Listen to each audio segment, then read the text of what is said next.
Everybody, my name is David Bolton. I'm a member of the Fermanagh Beekeepers Association.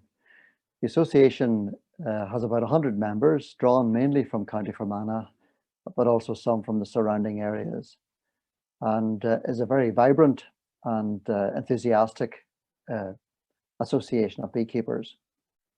We run a number of education programs. For example, we have a preliminary course for new members, and then we have an intermediate course for more advanced students. And we place a great emphasis and have a great pride on our education programs here in the association. We have ongoing support for members through monthly meetings, which in the last year or so have taken mainly the form of Zoom meetings. And that's opened up a whole lot of opportunities for us and enabled us to link with people that we wouldn't have thought of previously. Now, our activities mainly with the public involve public education events through, for example, talks to schools and groups.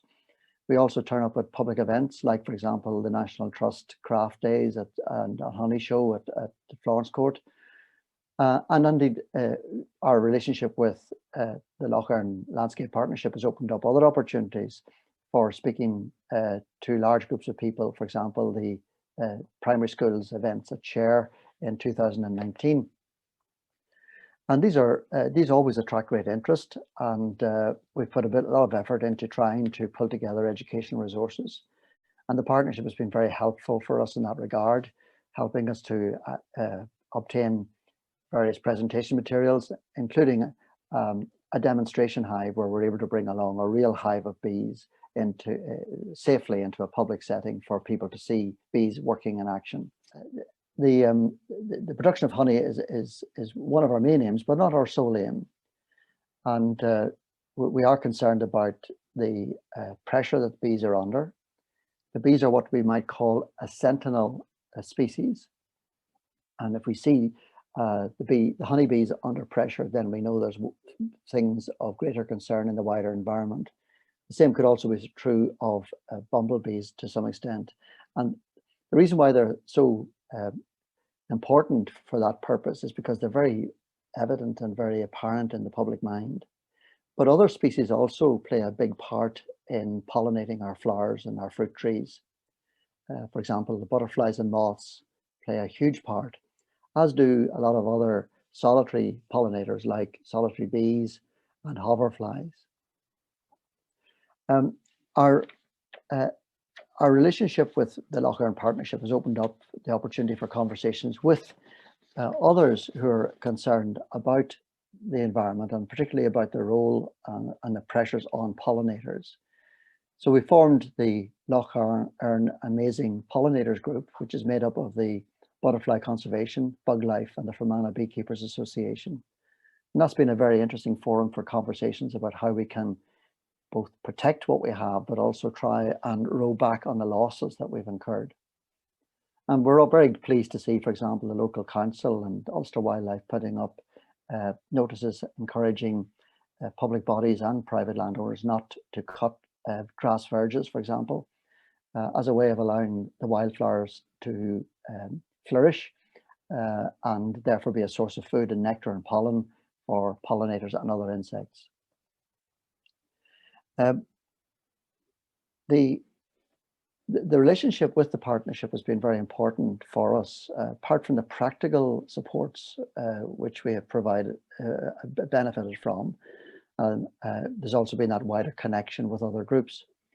I want to say a little bit about our connection with other groups in a moment, but just to thank the partnership for the funding we've received for education materials, which I've mentioned previously, but also for an absolutely wonderful new extractor that allows beekeepers to extract honey from the frames of comb that they remove at harvest time from the beehives. And that helps us to produce a good quality honey for the local community. Our relationship with others has included connections with, for example, the men's sheds. And that came about as a consequence of our project working with our wild honeybee population in County Fermanagh. And over the last year and a half or so, we've been doing a lot of work trying to provide nesting sites for our wild honeybees and trying to find out a little bit more about how they manage to survive the various disease pressures that they're under, including the parasitic mite Varroa, which came to us about 25 years ago, and which really we thought wiped out our wild population. But we were pleased to see over the last few years that the wild population has endured, and in fact shows some signs of resilience against these foreign diseases.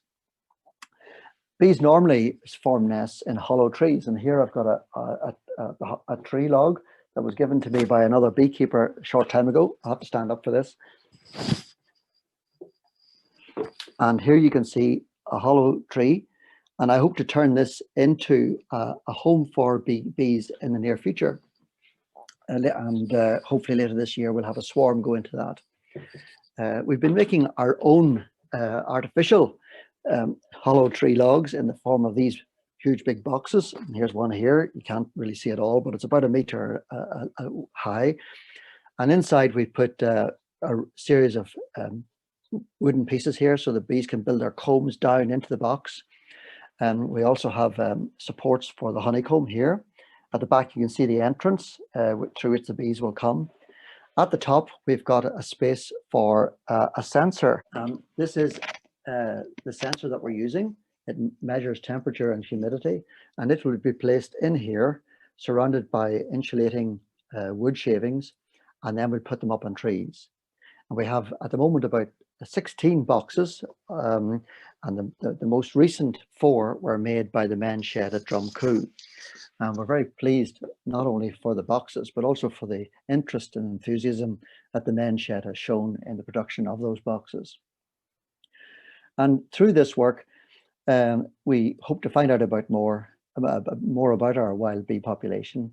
But this work has also opened up other connections for us. And we now have links with the University of Ireland in Galway, with Professor Grace McCormick and her team there, who are particularly interested in the North European dark bee in Ireland, which is our predominant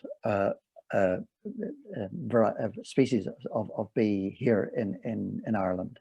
And we're very proud to be part of that link with that very important project. We also have links with Professor Tom Seeley, who is an eminent writer and researcher on bees based in Cornell University in America. And one of our recent talks was, for example, via Zoom from Professor Seeley to our members before Christmas. And he is very interested in our project, and some of the data that we generate from our boxes we share with him so he can know what's going on. And we send samples of our bees, the bees from the wild boxes, to Galway for DNA analysis, and they're able to tell us how close we are, our wild population of bees are to the native Irish or North European black bee. So our partnership with others through the Lough Erne partnership has opened up a whole range of very interesting avenues for us as an association.